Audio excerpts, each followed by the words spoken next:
Okay. It's been a long time coming, this. Okay? Been a long time coming with this to come back. Had a lot of stuff to do, on the channel. Remake-a-thon. Other things that I can't remember off the top of my head, but I did them. Right, I still got to do the Pick 10 Wolf Throw, but you know what? I'm procrastinating, because you know what, Sasuke? I'm not dealing with it. So, right now. So, I did series 2 of Doctor Who. I wanted to continue that, but I thought it's not fair if I just keep going with one show when I haven't even, which is technically I was doing that before this. So I figured what I'm going to do, and I already said this, is I'm going to alternate. I'll do Doctor Who, Smallville, Doctor Who, Smallville. So we're going to start Smallville Season 4. With that in mind, welcome back to the Smallville Retrospective. I'm Scotty, you're not, and we're talking about Season 4, Episode 1, Crusade. And, okay, I gotta fix this because it feels weird. Better, I guess. So, I mentioned before that it was the episode of Season 3 called Magnetic. That was really the first episode I saw, followed by Shattered. And then, the next episode I caught was the Season 3 finale. And so, the next season was set to premiere the next week, so I started watching it. I watched a handful of Season 4 before we lost cable, and I couldn't watch it anymore.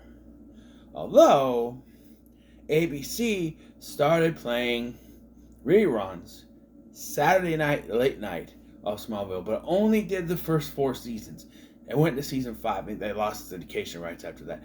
Why they did it that late at night, I don't know. TNT started airing in Smallville, and it was gone. ABC Family was airing Smallville. It was like only the earlier stuff.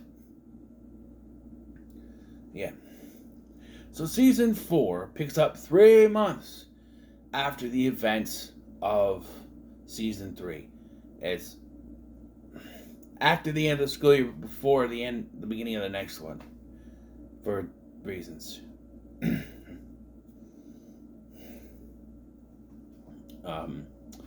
And Clark is still missing. Jonathan's still in the hospital after his heart attack thing. After what Jor-El did to him, that's what it was. And Lex is off gallivanting in the Middle East for some reason that we'll find out. And of course, Lana is in Paris and should have stayed there, and we shouldn't have followed her there.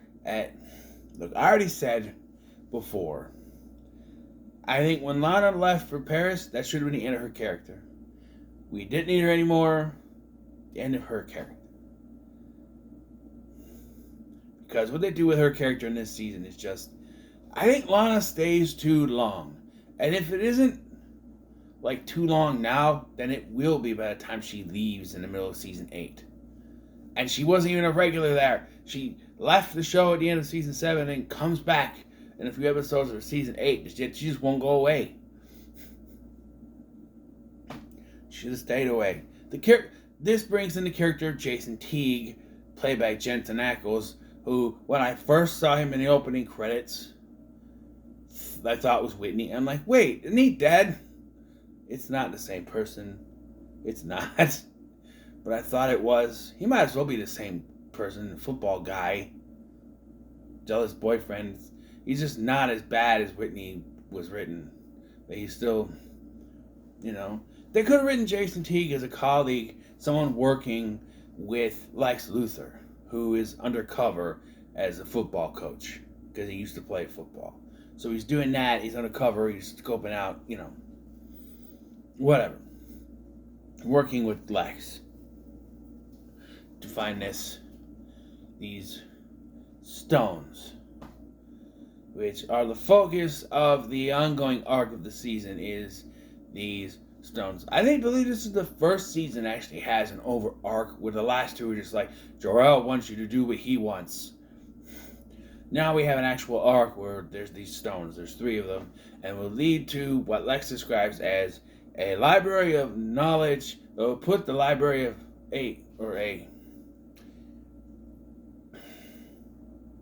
not a library, a source of knowledge that will put the Library of Alexandria to shame, is how he puts it.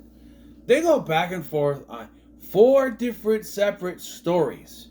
You got Martha and trying to save Clark. You got Lois trying to find out what happened with Chloe.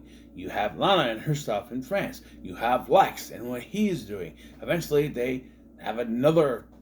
Well, I guess that's part of like their stories. But yeah, there's a whole bunch going on. Basically, it starts in a cornfield. Actually, it starts with a woman played by Erica Durance, looking at a email message, like a video that Chloe sent to Clark. How she's able to look at it, I don't know. Maybe I guess she's on Chloe's computer and knows Chloe's passwords, I guess. I don't know. And she's trying to find Clark Kent. We also find out she's trying to quit smoking, which is a nod to the movies, I believe, where Lois was, a smoker, and Superman's like, no, you shouldn't do that. I know, cancer, and no, not yet. He sees through her lungs. Yeah. But it was a nod to that. It also has a story factor with her because we find out her mom died of lung cancer from smoking. She was a teen, so she's trying to quit, the whole thing. And she runs into Clark. There's a lightning strike, and Clark is sent back down to Earth. And she finds him butt-ass naked in the cornfield. I haven't watched a Top Gun episode on it yet, so I don't know if he was actually, if they did the sock thing, or if they had the skin tight stuff, or if they just had the skin tight underwear stuff, the skin colored underwear. I don't know. But some people the sock wouldn't work. I'm just saying. So she takes him. We get this stupid exposition that was in the trailers for the new season. I remember. So one of the things that ABC Family did to promote the show is they promoted Smallville with these, TV spots, and they put the line from season 1 when he's talking to Jeremy where he goes, "I'm Clark Kent and you're in Smallville," and they plastered it all over the place. So in the trailer for this one, I'm Lois Lane. Yeah, okay. I also said my piece on this, but I feel like Lois Lane is in the opening of this season and should have just stayed that. We'll talk about when we get to the episode, but they end up putting her in high school with them, which makes no sense because she's older than them. But it's like, oh, you are missing some credits from high school, so you have to go to high school with them. And Alfred and Miles did talk about this on the Talkville podcast, where they weren't sure if they could get her, and they only wanted her for a couple episodes, and then they realized, you know what, they can have her for more and more. They should have just kept her for these first 2 episodes of trying to find Chloe, and then not bring her back for the rest of the series until the finale. Because this timeline is so screwy, it gets to the point where he's pretty much faced all his big foes before he's Superman, technically. Brainiac, Zod, twice. It had to bring him back twice. Lex Luthor several times. Darkseid in the final season. Who's left? Mr. Mxyzptlk? Yeah, everyone wants to see that one. Actually, no. He was in season 4. So no, that's not even one. He was barely used. Mikhail Mxyzptlk. Yeah, I forgot. He was there. It's frustrating. This goes from the beginning of Superman to, hey, just kidding, he's Superman, but we can't call him that. No flights, no ties. Speaking of which, they broke the rule. Well, technically, it wasn't Clark, because he flies, as you see from the thumbnail. He flies in this episode. But technically, it was Kal-El, not Clark. Stupid that we are. So she takes him to the hospital, and I find it very unlikely that they would know who he is. They're like, you need to look at him. I found him in a cornfield. She goes, here, fill this out. She goes, well, I don't know who he is, and neither does he. But later, this same guy will look at Martha and goes, oh, that's Martha Kent. She's in here all the time. Clark has been in here all the time, too. They don't know who he is. It's also, she doesn't know he's Clark Kent because that's who she's looking for. She doesn't know it's Clark Kent. And it's at the end where she realizes, oh, that's Clark Kent. Because Martha is there reading Huck Finn to Jonathan, who's in a coma, and she refuses to pull his plug. Yeah. Then we go to the Middle East, where Lex Luthor is looking for this weird idol thing, which later smashes and finds out there's a little stone inside, like a diamond-shaped stone, that has the same markings that are in the Kawachi Caves, because that's still a thing. Yeah. Eventually, Lex will confront his dad about it in this episode, but his dad says he has no idea what it is, because Clark, as Cal, flies in and steals it. Lex somehow doesn't see this, and we get an excuse that Lex just survived his poisoning, that there was enough poison to kill, that there was poison that should have killed him times over, and he survived. We learned before he has a high white blood cell count, and that's doing something. It's a lazy excuse for them to just keep, excusing how he survived. Speaking of laziness, my God, this exposition. We go to Paris, France, where Lana is walking down the street. This is before we see that Lex is still alive, I think. I don't remember. But she's walking down the street, and this guy walks up, Jensen Ackles, starts talking to her, and he claims he wants to get her opinion on this gift he bought for his girlfriend, which is a motorcycle helmet. Then proceeds to disposit exposition on how they met. This was how the writers chose to tell us how they met. Was to have him spew out what happened. He was driving down, he got clipped, he almost clipped her, she pushed him, which messed up on a football injury, and she stayed in the hospital with him because she felt so bad, and they fell in love.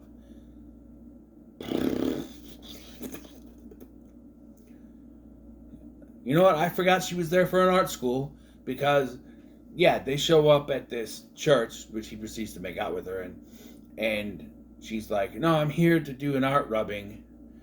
He's like, well, my girlfriend tells me you're in a church for some rubbing, and I'm thinking something else.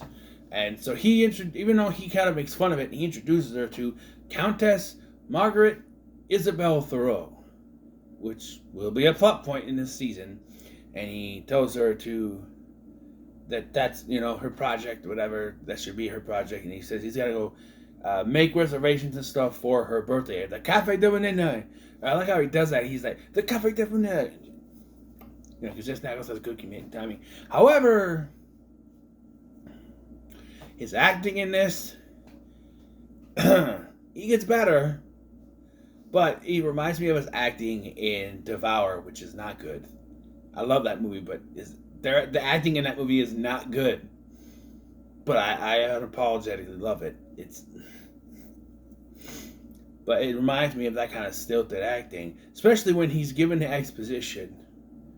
And during this scene where he's talking about, my girlfriend, whoa. It was just like he comes out like that, And then as she's rubbing, she sees this symbol, which also ends up being on the cave walls, even though we've never seen that symbol before. They gotta have reasons for her to come back. Because good lords, we need her to come back, don't we? Anyway. So, yeah, she blacks out. Meanwhile, Martha is trying to get a hold of Virgil Swan. He will not answer. Chris Reeves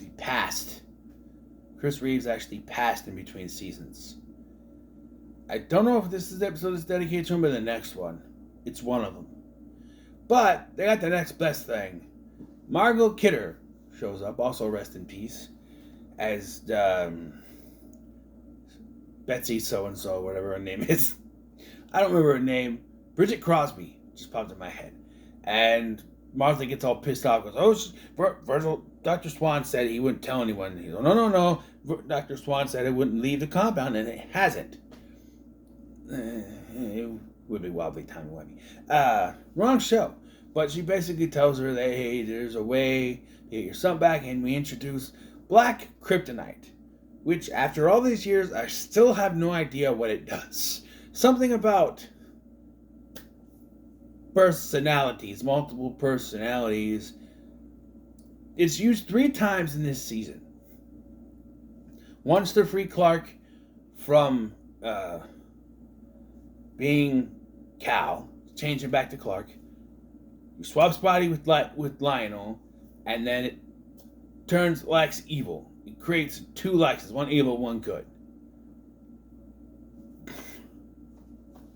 Which is gonna be frustrating when we get to that episode, because that always frustrated me in the trailers when they have him say, I am the villain of the story, which made you think, ooh, he's finally embracing it, only to find out, no, it's just an evil twin. Anyway, so Martha confronts him in the cave where he has one of the stones put in the little pedestal thing, and she shoves the Black Kryptonite on him. He turns back to Clark, which prompts Jonathan to wake up out of his coma. Because. Yeah. And then Lana wakes up to a pounding on her door. It's Jason, and she's missed her birthday, basically. And then we see her taking a shower, and I believe it's a double when we see the shower view. I think that's a body double, I'm not exactly sure. But that she shows the tattoo on her back. At one point, Lex goes to talk to Lionel to confront him. I mentioned that. But now Lois goes in under the guise of Martha Kent because he keeps refusing to talk to her. And, she doesn't think he had anything to do with the explosion because she thinks it's too amateur for him. Or is she trying to flatter him and she really does think it's him? I don't know. But we end on a bit of a cliffhanger here. Lois is at Chloe's grave, and Clark walks up. They're talking, basically getting acquainted. Do you remember me? Yeah. Nicorette addiction, talks too much, hates uncomfortable silences. This is the little Clark and Lois banter that happens, which they're very good at. They have good chemistry. She says she's the only one that's willing to do something, and he's like, until now, basically says until now, and I guess they're gonna work together to figure out what happened to her. And then we should just end with a song and him looking at the grave, because this ending is a cliffhanger that leads into the next episode, but it's so awkward because he looks at the grave and he has it look like, maybe I should. And he uses his X-ray vision and sees that the grave is empty, and then immediately turns around and goes, Lois, Chloe's alive. And I went, look, no, you don't do that. It's so awkward. No, you look in the grave, you see that it's empty. You don't then just turn around and tell the person who's supposed to be dead's cousin that her cousin is still alive. No, it's an empty grave does not mean that they're still alive. Lex explains in the next episode that there was no body left, it was incinerated. Okay, but I don't know. Then wouldn't there be an urn in there? Don't they bury urns? My grandma was in an urn and was buried, so yeah. I don't know. Better than being kept on a mantle where you get knocked over. Cat can poop on it. Meet the parents. But yeah, it's such an awkward ending because he's like, Chloe's still alive, and then it cuts off. I don't know. it's clear they wanted to have through lines in this season, which is good because the other ones were very episodic, the other seasons. And this is, I think, where they start the through line of something else is going on. And yeah, I don't know. I just feel like Clark would not be that irrational, when he would just turn around and go, Chloe's alive, and not think about it for a second. You know, he can carry on his investigation of trying to figure out what happened while also secretly trying to find her. I don't know. It's just very awkward. And overall, this is a pretty good first episode, I think. It's a good start. I think it works. The ending was awkward, of course. Also, I'm going to watch the episodes of Talkville, but Tom's acting when he's playing the Cal character is very stilted, very... Who are you? What's your name? I do not know. Or something like, I don't know. I do not know. He is not my father. He tried to stop me from being who I really am. He's just very computer-like, very stilted.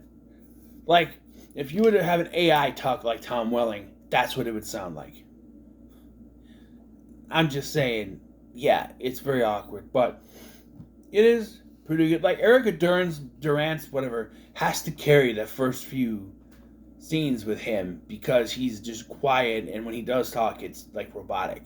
And she does a good job at that. She carries the scenes pretty well. It's an interesting choice to start out with her as nobody knew who she was. In fact, if you didn't follow like stuff on internet at the time, you wouldn't know she was Lois Lane unless you watched the trailers, I guess. But like, you were like, who's this chick? And then she turns around, Lois Lane. Well, I guess if she's trying to figure out what happened to Chloe, maybe you'd know, but I don't know. But yeah, like I said, it's a good start for season 4. So, yeah, so what are your thoughts on this episode? Leave in the comments. Don't forget to like, share, and subscribe. I'm not 100% sure if I'm going to do another one tonight. It is a little late. I had to do Pompeii so I can get the monthly pick out of the way. So, yeah, and today was a day where I had an inspection. I came home in the middle of it. They were doing an inspection, and then I had an over the phone meeting thing that I almost forgot about. And then I could have done it right after that, but I just sort of procrastinated until I did Pompeii. So I need to get that done. And now I'm doing this. So I don't know if I'll do another one tonight. I will do more over the weekend, but yeah. So thank you for watching. I'm this guy, and I'll see you in the next one.